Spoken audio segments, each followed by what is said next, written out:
Rudy's Revelation. You can't handle the truth.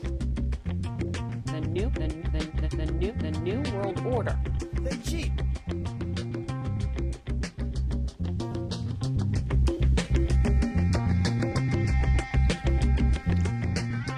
Hey everybody, welcome to the podcast.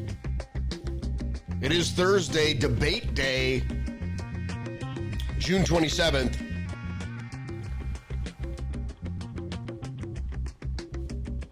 Well, today, ahead of the debate, there's some really important breaking news.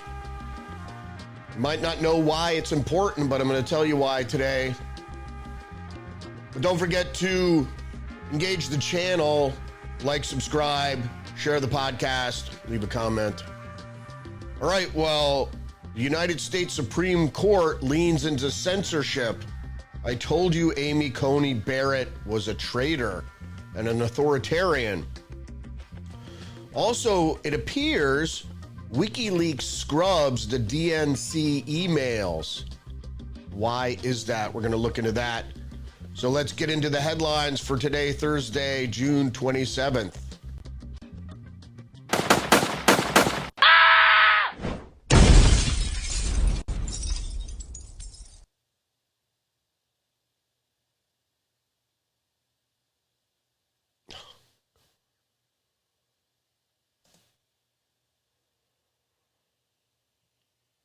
All right, the first article up here, DNC email scrub from WikiLeaks as Julian Assange returns home. So if you weren't aware, Julian Assange apparently struck a plea deal with the United States so he would be released with time served. It was approximately 5 years in prison in the United Kingdom, plus many years before that, he was sequestered in the Ecuadorian embassy. When and where, apparently CIA spooks and spies, apparently somebody all dressed in black tried to scale the embassy to get into his room. Why would they want to do that? And I speculated over the past couple days that perhaps they're going to let him free, but he's still in a great deal of danger because unlike me, I'm a person that doesn't hold malice and I don't act vindictively. The intelligence agencies and the elite and the establishment do. So they do hold a grudge. So he might be released now, but that doesn't mean he's free from danger, although he might be physically free. He is back in Australia. But the most important thing here is that Slay is reporting, and I think it was also in the Daily Mail, that the DNC emails were scrubbed from WikiLeaks as Julian Assange returns home. That is the headline. So let's talk a little bit about what that means. So if you didn't know what the DNC emails were, it was another Russia hoax. It happened right before the 2016 election, and it had to deal with, and this is particularly, you might have seen, the Podesta emails. It shows that Podesta was a pedophile and all these things. That was kind of like going down a conspiracy cul-de-sac there. I mean, that's fine and dandy if you think it proves that John Podesta is a pedophile. I think he's a pretty weird guy and his background is questionable. However, the most important thing, the DNC emails, which weren't a Russian hack, by the way, it was proven by many experts, including Binney, who's a former NSA employee. He was head of a division there. In any case, it was proven that the emails were downloaded onto a hard drive and then shared with WikiLeaks. So if that's the case, the most likely suspect of that stolen emails is Seth Rich, because shortly after they appeared on WikiLeaks, Seth Rich mysteriously was murdered in a so-called robbery, but nothing was taken from him. And Seth Rich, among others, and I'm going to get into this in just a second, were supporters of Bernie Sanders. And it looked like Bernie Sanders in 2016 and even in 2020 was going to get the nomination from the DNC. Now, what party rules are, both for the RNC and the DNC, state that the party is free to nominate whoever they want. They do not have to go by the will of the electorate or by other party members who vote in primaries. That's not the way the rules are. The party can nominate whoever they want. So I'm speculating here that that's why they're scrubbing them now, because the party is prepared to change their nominee. The Democratic Party is prepared to change their nominee from Joe Biden. I have speculated that at the debate tonight, one of the outcomes may very well be that they, instead of giving Joe Biden Adderall, they're going to give him barbiturates or something to throw him off the rails. Look, he's obviously cognitively impaired. We're going to 25th Amendment him. Kamala Harris will be the first woman president for several months, and a new ticket will emerge at the convention. That is not that likely, but could be a scenario here. So let's get back to these headlines, and I just want to explain what the hell is going on here. So Slay is reporting, and as I said before, I believe the Daily Mail did as well, all documents and emails leaked from the Democratic National Committee have now been scrubbed from the WikiLeaks database amid founder Julian Assange's historical release. As part of the plea deal reached between Assange and U.S. prosecutors for his release, he was required to instruct WikiLeaks to destroy information exposing state secrets. And I just have to stop here and say, the DNC email leak were not state secrets. There's no state secret. The fact is that what it did is expose, between Debbie Wasserman Schultz, Donna Brazile, and others, were very aware of the likely nomination of Bernie Sanders and subverted the Sanders campaign to nominate Hillary Clinton. That's what the emails exposed. That is not a state secret. All right, going back to the article, as the only files that appear to have been scrubbed are the DNC emails and documents. While it's possible to search for the files on the website, so if you do go there, go check it. And it shows a list of results. The pages it links to are offline, so the files are not accessible. This is what I'm trying to say is now we're why the Democrats, the Democratic administration, the Justice Department of Joe Biden decided to enter in a plea deal.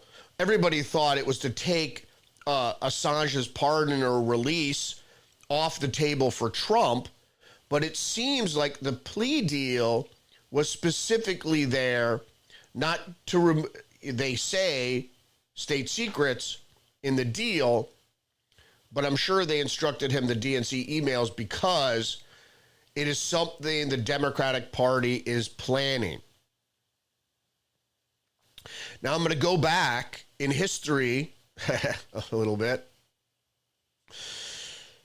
where ABC News reports the four most damaging emails from the DNC WikiLeaks dump. WikiLeaks leaked over 20,000 emails on Friday from top DNC officials. These leaks were exactly what I explained. It showed that the DNC colluded with the media and other Democratic officials to subvert the Bernie Sanders presidential campaign in favor of Hillary Clinton. That's what it shows. Does it also show that John Podesta might be a pedophile? Sure. Does it show some other weird stuff? Indeed. But that is the most important part. Now, it's not illegal. But if Democrats knew that their primary vote was being disregarded in 2016, And they made a fatal mistake, actually. Everybody thought, as they did in 2020, that, oh, Bernie Sanders will never beat Trump. The fact is that the Bernie bros and Bernie supporters, and as I said many, many times before, in 2016, the sentiment of the electorate was overwhelmingly anti-establishment because they know, most people know, the outlandish spending was grift and that the corruption was rampant. And so they wanted to drain the swamp, so to speak. And I wish, and I would hope, that Donald Trump in the debate today or tonight talks about the establishment, because the electorate is still very much anti-establishment. So instead of saying draining the swamp, ending corruption, all that is good, we should very well talk about how the establishment has been propped up by corrupt forces and it needs to be torn down, as well as some of the buttressing agencies in the intelligence agencies and so forth and so on. Now, what does this ABC article say? It talks about DNC chairwoman at the time, Debbie Wasserman Schultz, calls Sanders campaign manager Jeff Weaver an ass and a liar. Now, why did she do that? Because Jeff Weaver was raging at the head of the DNC, Debbie Wasserman Schultz, and others for subverting the Bernie Sanders campaign. Simple as that. And that's exactly what happened. And actually, Sean Lucas, who filed a lawsuit against the Hillary Clinton campaign and the DNC, mysteriously died one day after filing his lawsuit. Look it up, Sean Lucas. Do your research. So it wasn't just Seth Rich that died. It was also Sean Lucas. Again, supporter of the Bernie campaign. And it backfired on them because all the Bernie supporters went to Trump. Because most people that are adept at what's happening knew exactly what happened. But it's not illegal. There's nothing they could do about it. But they did file a lawsuit, or they tried to. All right, back to that place and time. PolitiFact, are the Clinton Wikileaks emails doctored or are they authentic? Now listen to this. Hillary Clinton and her campaign have sought to cast doubt on the authenticity of thousands of emails leaked by WikiLeaks showing the inner workings of the Clinton campaign. It's not just that they came from Russian hackers in an attempt to meddle in the U.S. election, but they also might have been doctored. Imagine that. None of which is true. They weren't hacked by Russians and they weren't doctored. But they had to. They had to say something. Why is PolitiFact even reporting on that? It's not just they come from Russian hackers. Who said that? The intelligence agencies, part of the establishment. Who was the establishment candidate in 2016? Hillary Clinton. Who was the establishment candidate in 2020? Joe Biden. I don't know why. See, that's the problem, is the overwhelming sentiment is anti-establishment, but they fooled half the electorate, less than half, maybe 35%, 40%. They fooled half the electorate to vote for Joe Biden, an establishment candidate, even though that they were anti-establishment. Because the establishment's better than evil Donald Trump. So the fact is that PolitiFact is claimed outright there that it had been hacked by Russians, which it wasn't, and that they had been doctored, which they weren't. Nobody ever, except the PolitiFact, nobody ever questioned the veracity of the emails from John Podesta, which showed the collusion between the Hillary Clinton campaign, the DNC, and the media. Back to one of the top stories for today. Snopes, no, Trump did not call neo-Nazis, white supremacists, very fine people. Trump's remarks about the deadly Charlottesville Unite the Right rally in 2017 remain controversial. Now, this was just from last week. I think it's from the 20th. So, a week ago. What does this mean? Well, let's get into it. So when did this happen? 2017, right? 2017 this happened. That was 7 years ago. What took Snopes so long? When all of us really knew, when Trump spoke, he disavowed the Nazis and the white supremacists. And then he went on to say, but there were very fine people on both sides. The rally in Charlottesville was particularly about the removal of Confederate statues, and this one in particular, whether or not it should be removed by the municipal government. So, you know, the left wanted to tear it down, which is illegal. It's one thing to have it removed through a democratic process. That's all fine and dandy. And that's what the rallies were about, whether or not this should be preserved. And I'm not coming down on one side or the other, but his statement, they're very fine people on both sides, saying that you could argue for keeping a historical statue and not be some sort of bigot. Like I always said, the Civil War was about more than slavery. Although slavery was one of the most important issues, it wasn't just about slavery. So let's get that right. But Snopes went on to say that the deadly Charlottesville Unite the Right rally, how many people died? 1. So that's why they called COVID deadly, because the likelihood that you were going to die was very slim, but because people died of it, or that one person died at Charlottesville, all of a sudden it's deadly. Deadly, when you refer to something as deadly, it's like fire is deadly, but you don't refer to fire as deadly. Just because fire can kill people, if it kills one person, was it a deadly fire? I guess, you know, some people think so. And the New Republic, opinion, why is Snopes.com helping Trump clean up very fine people? Well, we're not going to go into that because it's not, Snopes wasn't helping clean up very fine people. It was stating the facts. Is that Trump prefaced the whole statement by saying, I'm not referring to neo-Nazis and white supremacists. He's talking about the other people that were there protesting on either side of an issue. And then, of course, we have Fox saying Snope finally admits media Democrats were wrong about Trump. I'm not going to get it. This is an opinion piece by Tim Graham. But he just said the obvious is that if you all saw the clip in its context, that's exactly what he said. He prefaced, you know, when you preface something, that's giving it context. So if you cut out the preface, you know, you're taking it out of context, and that's exactly what the media did. So what's happening politically now? Well, this is from the New York Times. Republicans rally behind Trump after conviction, Times Siena poll finds. Now, this isn't an old poll. This is a new poll.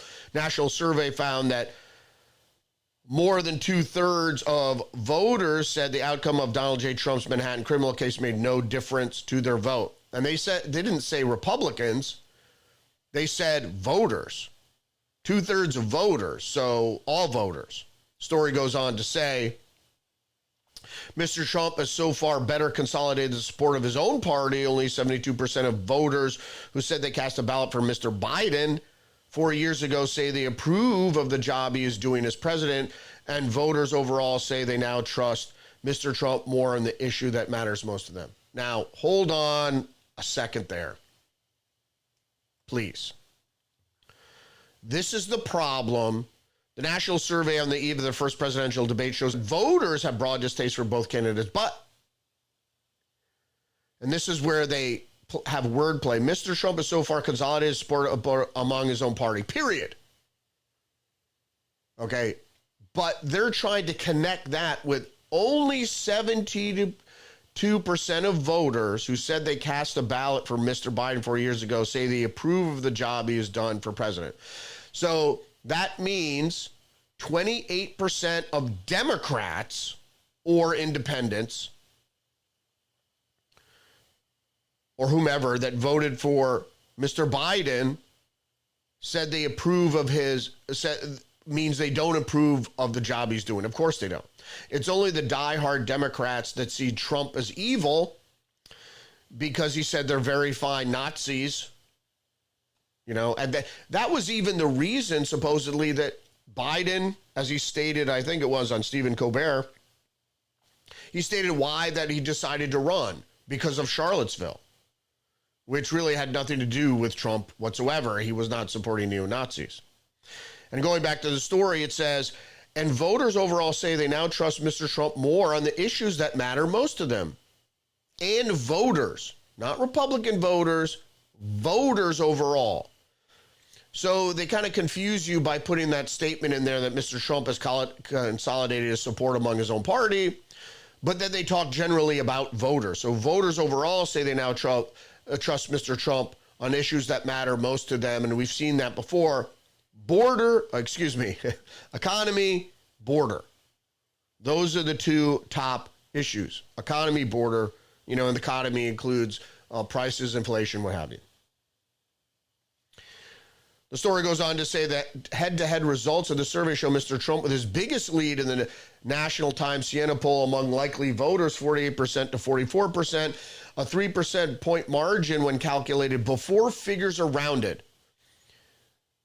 Mr. Trump's lead with registered voters was an even larger 6 percentage points. Registered voters.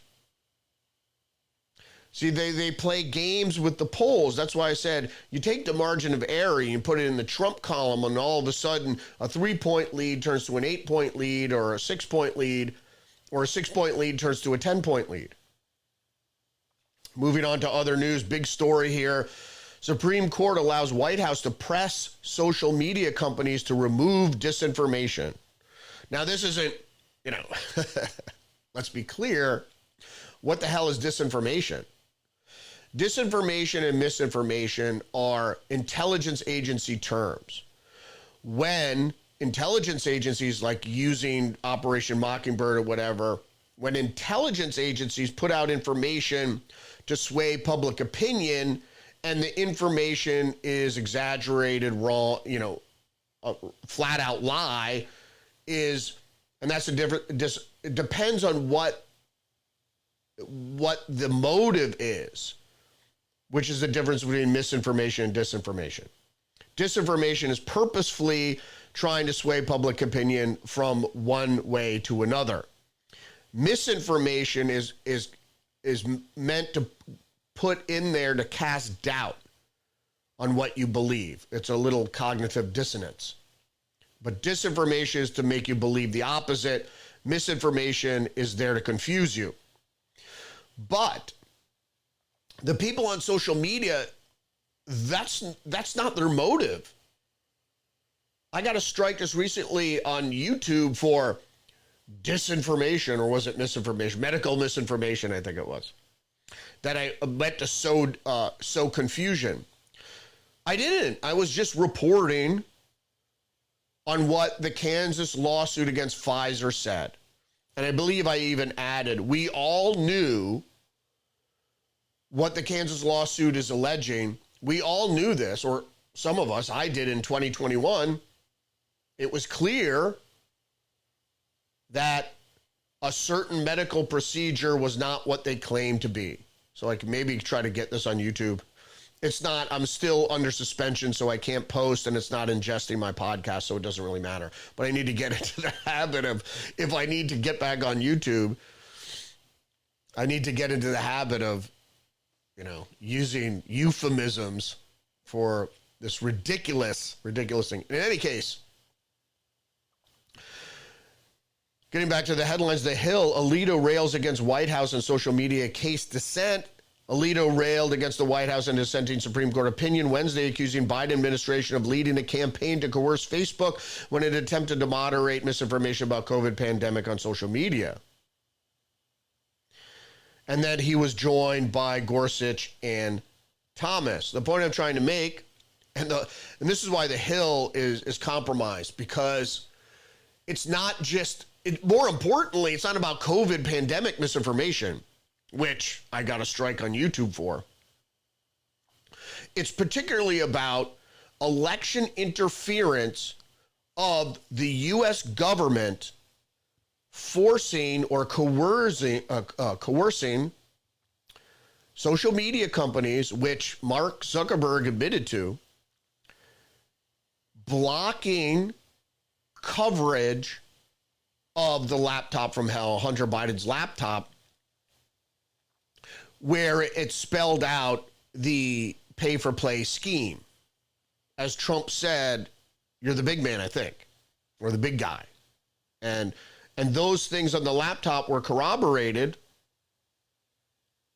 by Tony Bobulinski, and the ownership of the laptop was also corroborated by the MacBook repair shop guy. Going back to the story from the Hill, joined by fellow conservatives Clarence Thomas and Neil Gorsuch, Alito dissented from his 6 colleagues in the majority who tossed the lawsuits challenging the communications. The majority opinion, authored by conservative, holy shit, I told you I didn't trust her. And I was alluding to this over the past couple weeks, that Amy Coney Barrett, behind the scenes, was starting to break from the other conservatives. Particularly Clarence Thomas. The majority opinion authored by conservative Justice Amy Coney Barrett, who's a Catholic, and denoted when she was being deposed during her nomination and confirmation. It was obvious, anything authoritarian, even if it was liberal, or she would side with the liberals on it, which she has been. Avoided addressing the merits of free speech issue. So she avoided addressing the merits of the free speech issue. And this is the Hill. The Constitution. She avoided addressing the Constitution. It's not the merits of free speech. It's the Constitution. Legally, can private organizations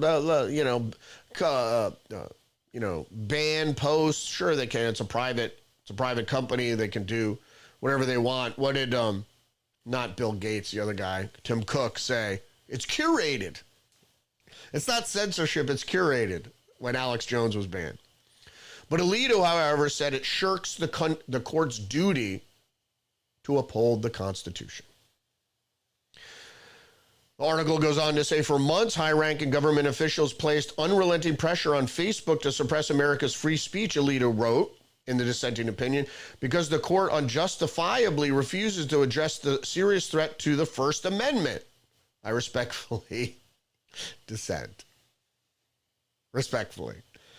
And what is the First Amendment? It is indeed the Constitution. So the Supreme Court is supposed to rule in accordance with the Constitution, so Amy Coney Barrett broke with other conservatives to rule on an authoritarian action that breaks with the Constitution.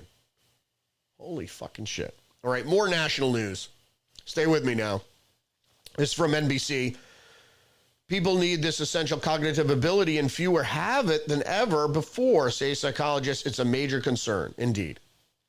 Story goes on to say people are losing their cognitive and social skills they need for thriving personal and professional life, said organizational psychologist Richard Davis. We are at the risk of losing this essential capability that I call receptivity, says Davis, the managing director of Toronto-based leadership consulting firm Russell Reynolds Associates. It's the ability to have good judgment,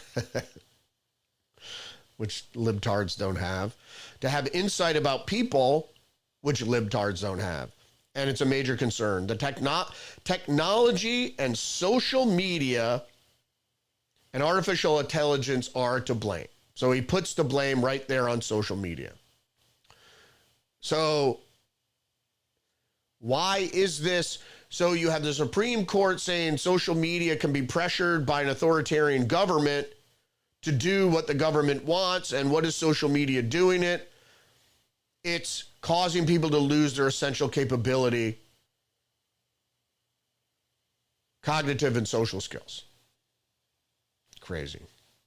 More domestic news, CNN, even wealthy Americans are struggling to make ends meet. Survey finds consumers making over $100,000, $100,000 to $150,000 a year were concerned about making ends meet in the next 6 months. A significant share of wealthier Americans are coping with financial pressure by cutting spending, including dialing back restaurant visits and entertainment. The findings underscore how the years of high inflation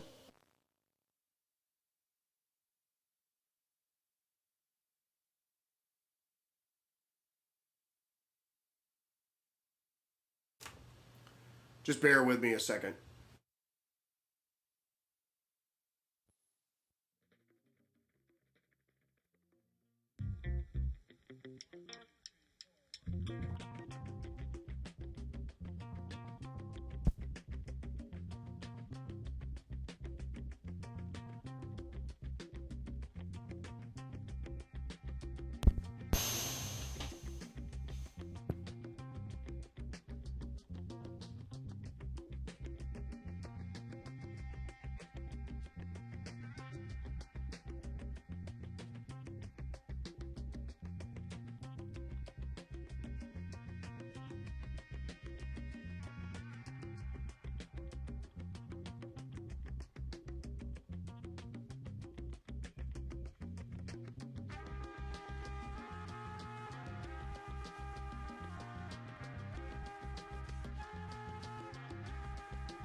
I kill you!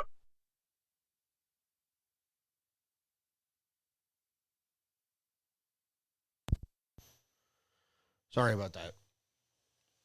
I had a mic snafu there, so getting back to the story though, basically this is about wealthy Americans are also struggling with inflation. If you didn't know, inflation hits everybody hard. I mean, 100,000 to 150,000 a year. If you're a family or you're a couple, a married couple of two, you know, and you make a reasonable salary, you're in that tax bracket. So, you know, everybody is being pinched by inflation. Everything is going up. Consumer goods are going up more than you would imagine. And well, I think everybody feels it really. So it doesn't matter what you go and buy. Everything is up to 30% increases in places. So more domestic news, and I'm sorry about the technical issue. I probably should have fixed that mic issue before I got on air. Went live today, every day, Rumble around 10 o'clock. Today I went on about 10:30, so you're going to have to excuse me. But stay with me because we got more news coming up right now, more domestic news. So what we have here from Bloomberg, McDonald's says plant-based tests didn't pan out in the U.S. Well, why do you think that is? And the fact of the matter is, with this in particular, this push of eating bugs and eating plants and replacing the global diet, particularly a protein-based diet, which is the most important for cognitive ability. We talked about cognitive ability just briefly being upended by social media and technology, but also, and I'm not saying there's anything wrong with a vegetarian diet. It's terribly difficult. If you're vegan, it's even harder. It's terribly difficult to get enough protein. If you're eating soy and you're a man, soy has naturally occurring estrogen in it. So that's not necessarily good for you. But it's not to say that physically you can get weaker, but particularly your mind needs protein. And so they have this lab-grown meat and then plant-based meat and all this stuff trying to supplant actual beef, and then they attack the livestock industry by saying, oh, the raising of livestock is harming the planet. So it's a two-pronged attack to try to get the population of the earth really to stop eating protein, and protein that'll make you cognitively successful and cogent. So we're not surprising why that doesn't work. We have other issues to worry about here too from CNBC. America's drinking water is facing attack with links back to China, Russia, and Iran. So my problem with this always is the fact that every time they said, oh, the Chinese are hacking and attacking, which the majority of hacks and infiltration by foreign governments is by the communist Chinese. It's not the Russians. Is there intrusion by the Russians? Yes. But it doesn't compare to the communist Chinese. Either an infiltration, whether it's technical infrastructure infiltration, or it's actually physical infiltration, on American soil, with bodies and physical spies in American corporations and public agencies and the government, et cetera, et cetera, et cetera. So that's something we have to be concerned with. The story goes on to say, in February, the FBI warned Congress that Chinese hackers are buried deep into the United States cyber infrastructure in an attempt to cause damage, targeting water treatment plants, the electrical grid, transportation systems, and other critical infrastructure. And then it goes into an instance of a Russian attack, a Russian-linked attack. So there were Russians that did the attack. Who knows if they were linked to the Russian government. And I'm not a Russophile by any means. I'm just saying that the majority of threat from a nation state is from communist China. It's not from Russia. Although they have a bigger nuclear arsenal and a very good military, they're by no means the overwhelming adversary as like China is. Quickly, I just want to go to this headline by Bloomberg. CNN's presidential debate rules irk other TV networks and also independent alternative media.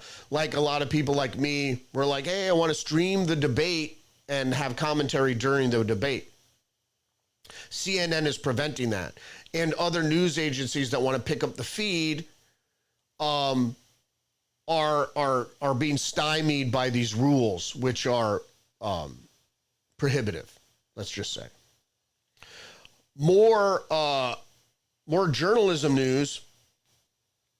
The real story of the crisis at the Washington Post. It really is about the people working there wanted a newsroom change agent, but felt that she had averted to the status quo. Staffers gossiped every day about intensifying tensions between the two. It was yet another distraction for an institution that couldn't afford any. All this turmoil prompted senior staffers, not editors, to send an SOS to the Post absentee owner, Jeff Bezos. What am I saying here also? And I said it, I think, yesterday as well about the Washington Post decline, is that all newsrooms are declining, specifically because the print advertising, the cost of print advertising that supported print journalism went away when things went online. You just can't charge as much that you could in a finite resource of print publications, because there are only a certain number of pages. That drives up the cost, and that also shrinks your content, by the way, because a lot of places had 50-50 or 60-40 ratio between ads and content. In any case, you move online, all the things changes. But the point I'm trying to make is that, particularly the Washington Post, being a propaganda arm of the CIA, why do you think people are fleeing? The people that work there, like the newsrooms I worked in, journalists generally want to tell the truth. They want to get the story out there. They want to tell the truth. And I had no problem with that. But like the populace, and particularly if they're liberal, and they try to hire liberal people because they're just dumb. They don't realize what's going on. They're assigned to do a story, and most of the reporters are young, and they come back and the editor says, change this, do that. We want it to sound more like this. And before you know it, the story that basically outlined what happened at whatever event you were covering, or whatever story you were diving into, investigative piece, what have you, all of a sudden had been changed around to have a different narrative altogether. And editors would do this. And this is what the Operation Mockingbird is. It's no, people don't trust the media because they'll go to an event. Then the next day, they'll read about the event they were at the paper, in the paper or online or whatever, and they'll go, where the hell were these guys? I was at this event, and this doesn't sound like anything that I was at. So that's the problem. Going on to another Washington Post story, new measure of Americans' deep distrust in media. It is a grim time to be a member of the news media. Many people, though presumably here few in the Washington Post, see this as karma, if not good news. They view the media as having failed at its basic task of informing the public. Indeed. The sentiment is particularly acute in the realm of political coverage. Donald Trump has spent nearly a decade excoriating the press for its alleged failings. Not really failing, it's the fact that it's bias. You could take the very fine people on both sides. You could take that, illustrate it. How many newspapers reported the Russian hoax as it was narrated by the DNC or what have you? They just don't get it right. The fact is, when I started in journalism, your job was to figure out what the truth was behind what people were saying. You had to use what people were saying, but who's got motive to say what? I mean, you go to a Democratic event, you don't talk to the organizer of the Democratic event. You talk to the people that are there. Maybe you talk to 10 people who were Democrats who were there at the event. Maybe you talk to one person outside who protested the event, whatever, to get some sort of contrast. Going back to the story there, but while Trump's rhetoric is often among the most virulent, it isn't solely downstream from Trump. Trump himself, of course, was simply picking it up and amplifying long-standing trend on the right to cast the media as opponents because their bias is coverage. In recent years, there's been a particularly acute, used acute and twice in the same story, two different paragraphs, criticism from the left as well, complaints that the coverage is insufficiently generous to the left or overly hospitable to the right and Trump. Americans simply don't trust the media when it comes to politics. Swing state polling from the Post and the SCAR School of Policy and Government at George Mason University found that only 3 in 10 residents of 6 of the most important states in this year's presidential election trust that the media will fairly accurately report political news. 7 in 10 indicated that they had not too much trust in that occurring or that they had no trust at all. That's 7 in 10. That's not surprising. So that's what I said. The Washington Post was like, oh, it's managerial failing at the Post. They failed to do the... That has nothing to do with it.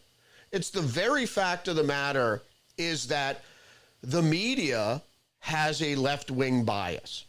Either they hire too many liberals or they have CIA operatives or other leftist editors who are in there changing the narrative of the story to make it sound a certain way.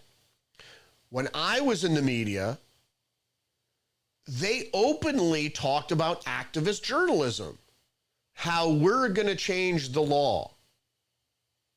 We're going to influence public opinion and politicians to change laws. I was like, check please, right after they put in DEI and said, you have to watch these videos. I'm like, I don't mind watching video. And I've watched, you watch things like sexual harassment and other workplace videos that they make you watch, the HR makes you watch. I don't have a problem with that. But I'm like, I'm not a sexual predator. Why would I have to watch it? Yeah, everybody's going to watch it. Okay, whatever. But when they put the DEI thing in there and they had a short lesbian, a junior employee, challenge the manager of her group, and the manager shuts her down, and all of a sudden they're like, how could this have been handled better? It's like, I'm sorry, isn't there hierarchy? She's a junior employee and she challenges the manager, who happened to be a man. I mean, it's just like, that's not how it works. In the real world, if you're the manager, you take what opinions you want to take to form the policy of your group or the procedure or the productivity or product of your group. Anyway, I don't want to belabor that anymore. NBC News, Taiwan warns against travel to China after execution threat. The raised travel warning, which follows a threat from Beijing to execute diehard Taiwan independent supporters, also applies to Chinese-run cities of Hong Kong and Macau. They're all Chinese. My problem with this article, and this is just a hit at mainstream media. We'll go into the article and I'll show you, they don't say anything about communism. They don't talk about the Chinese Communist Party-led state. If you didn't know anything about the mainland China, it's run by the communists. The Chinese Communist Party doesn't allow any sort of political dissent and does not allow other parties from challenging the party. So it's not legitimate. It's an authoritarian government, as we know. It's a technocracy. It's an authoritarian government. And the point I'm trying to make here is that you look at the story, China's Taiwan Affairs Office did not immediately respond. Taiwan's people are Chinese. They're the free Chinese. Whatever. We're only aimed at a very small number of independence diehards, evil words and actions. Independence diehards, whatever that means. China has vowed to go after people it views as Taiwan separatists wherever they may be. Wherever they may be. Though Chinese courts have no jurisdiction in Taiwan, and it's not clear how China would seek to enforce any judgment outside its borders. Well, they have police stations everywhere. As to whether China would seek to extradite Chinese overseas, and it goes on to say. In this NBC article, does not mention communism once. Doesn't mention the CCP once. Doesn't call, it says Taiwanese people, doesn't call the people living in Taiwan or Hong Kong or Macau, doesn't call them Chinese. The people who live in Taiwan are Chinese. They're the free Chinese, the independent Chinese. And they were free and independent in Hong Kong too, before COVID allowed the communists to roll over the democratic government there.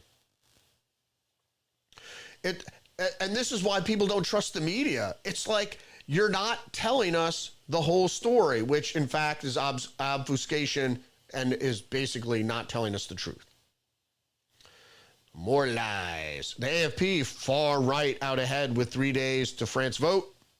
Survey suggests voters could hand the national rally of Marine Le Pen more than 32% support, with the left alliance up to 30% and Macron's centrists down in the dust. 20%. Higher than usual turnout could also transform the vote. All we're saying is that around the world, people are moving away from leftist policies, specifically because of the two main presidential issues in America is the same in Europe. Economy, because fiscal policy of the socialists doesn't work, particularly in large countries. You know, in small countries, the social democrats, you could sort of make it work because it's easily controlled. But they're allowing more immigrants in, which is the second issue. Is immigration legal or illegal? Asylum seekers are not really asylum seekers. Waves and millions of immigration is not only making these small countries larger, so the social democrats are having a harder time because it's easy to give money to a few people. It's harder to give money to thousands or millions of people. You know, particularly if your GDP, you know, is the same.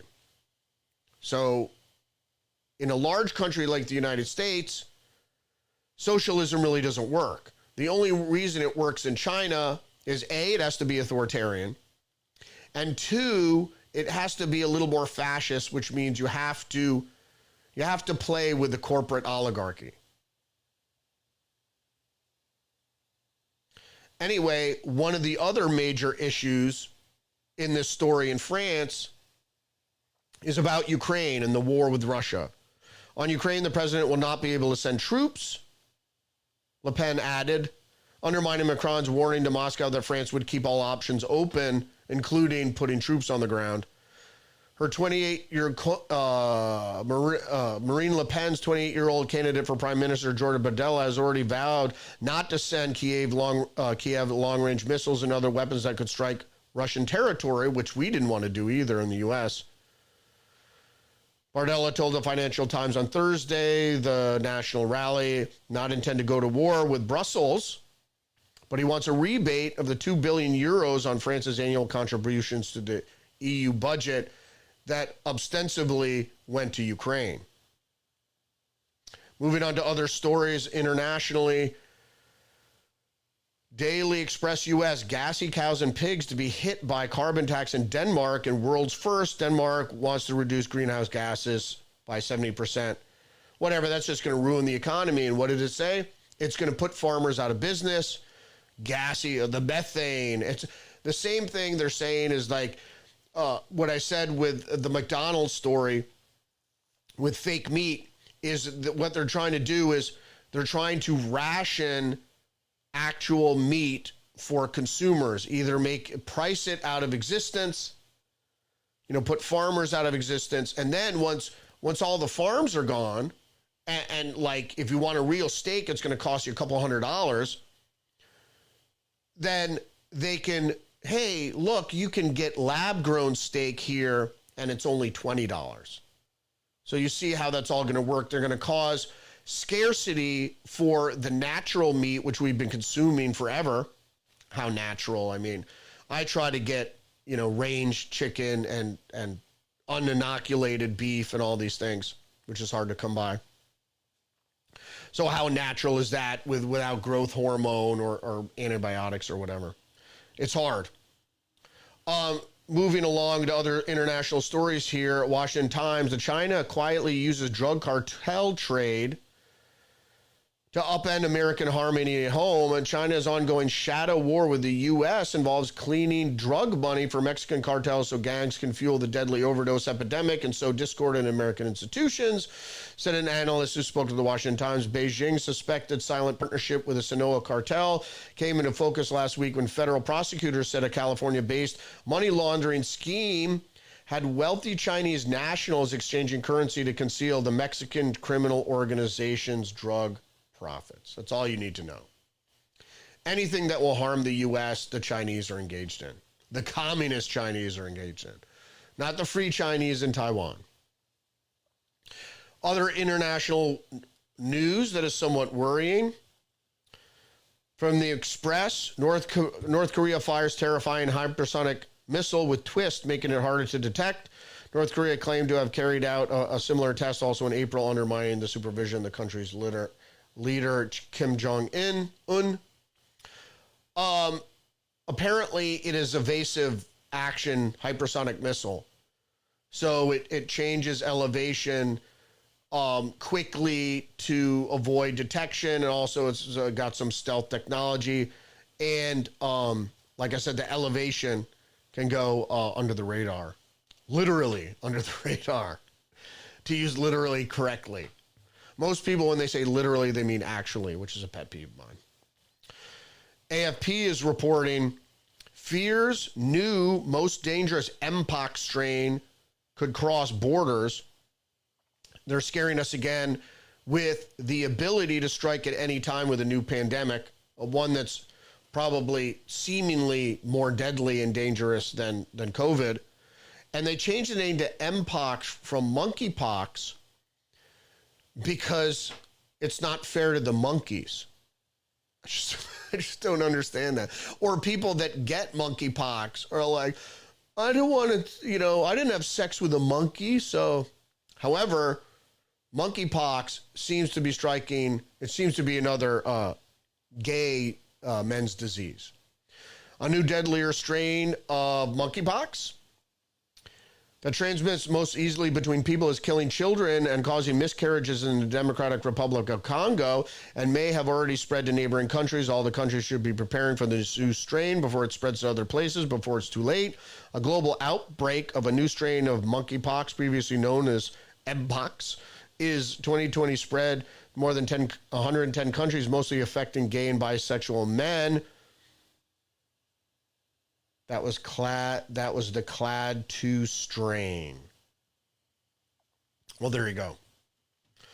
But it's killing children and causing miscarriages. So don't tell me this wasn't, again, gain of function research. Just like AIDS was. The problem with AIDS was it took them years to develop, because before CRISPR, now with CRISPR, you can, in a couple of weeks you could, develop a very deadly and virulent strain of a disease.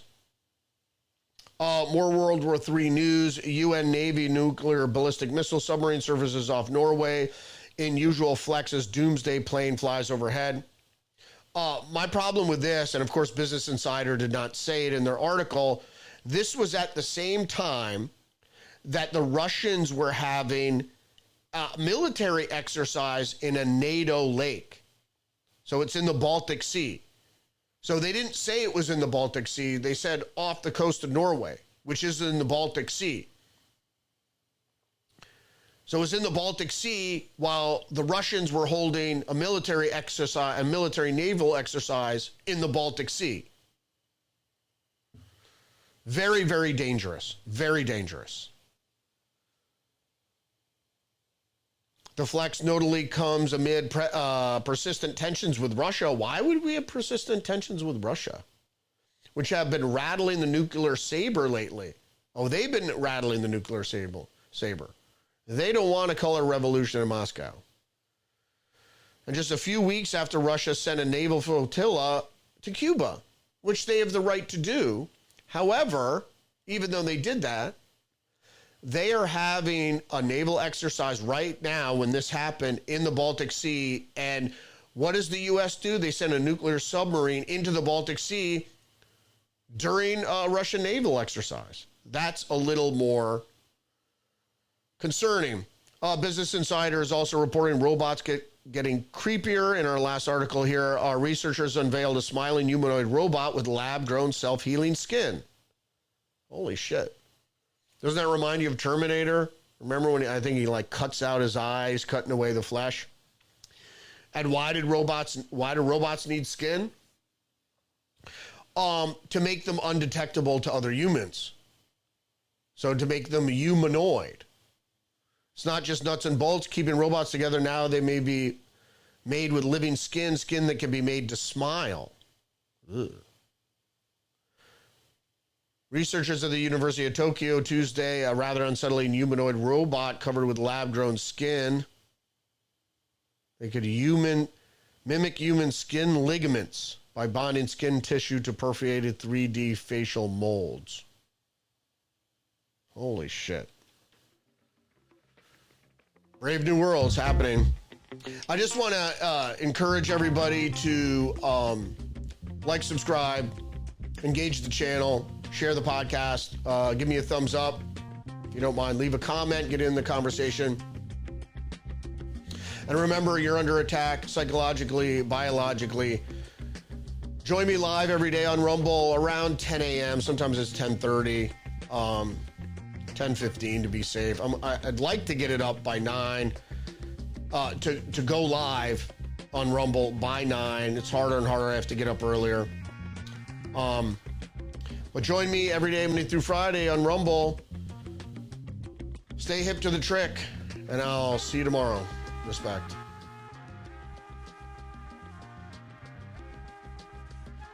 Rudy's Revelation.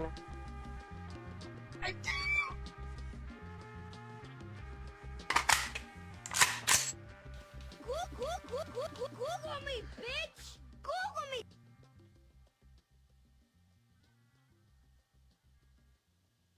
They cheat.